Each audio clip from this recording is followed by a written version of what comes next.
นนี้คือสาวเซอรี่สาวคนงามจากบ้านไซลมเป็นมาจาก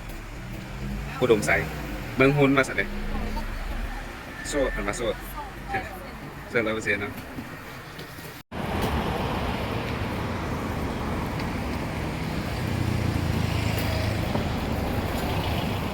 เคยถึกเลขบ่น้อยเจ้าก็เคยถึกเลขว่ะเคยถึกประมาณเท่าไหร่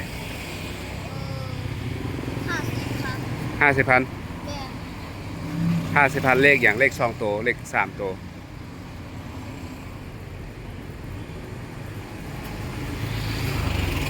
เลข3ตัวหรือเลข2ตัว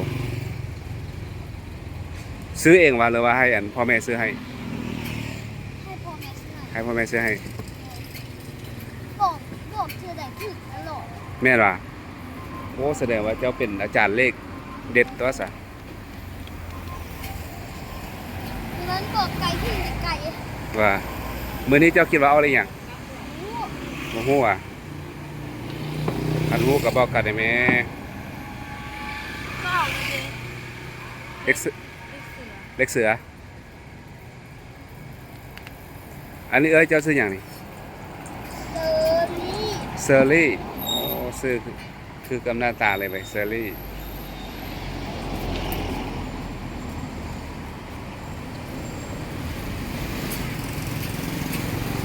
เซอรี่บอดี้เฮลล์บาเซอรี่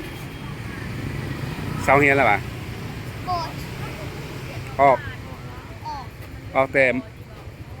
ปอใดโอเคโมได้ห้าไหนดิตัวละพันขายก็บ่ถือขายก็ไม่ถูกอ่ะเฮ้ยบ่ถือ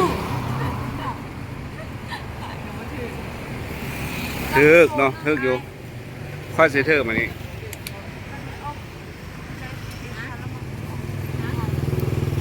อายไม่ออก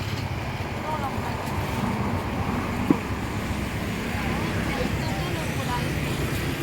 ตัวเด็กเลยได้3ตัวได้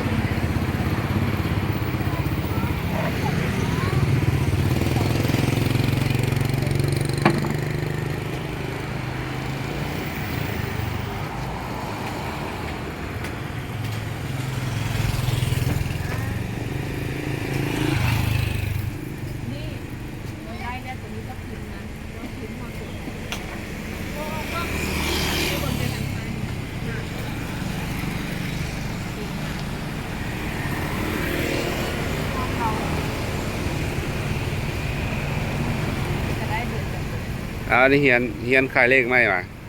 โดยเปลี่ยนใจ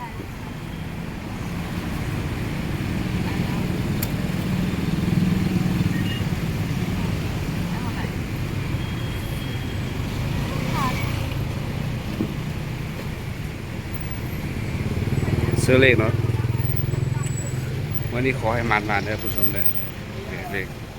ก็ซื้อตัวนี้เนาะ28ก็258นี่ 2,000ได้ไปแล้ว800 ล้านกายนั้นถ้าว่าป้อนในทึก1,000 กีบก็ถือว่าได้400 ล้านก็สิเลี้ยงเหมือนหอมเลยเนาะถ้าว่าถึงเนาะอันนี้คือสาวเซอรี่สาวคนงามจากบ้านไซลมเพิ่นมาจากอุดมไซเมืองฮุนมาสั่นเลยโซดเพิ่นมาโซดเสื้อ100%เนาะเจ้าคิดว่าเธอบ่ค่อยสิเธอบ่มื้อนี้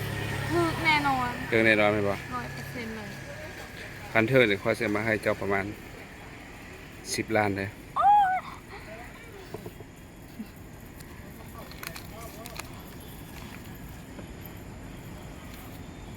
อันนี้ตำราเลข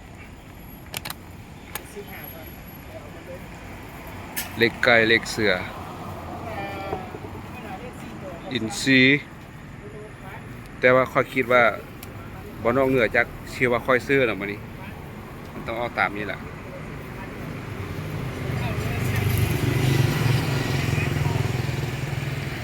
บ๊ายบายเลย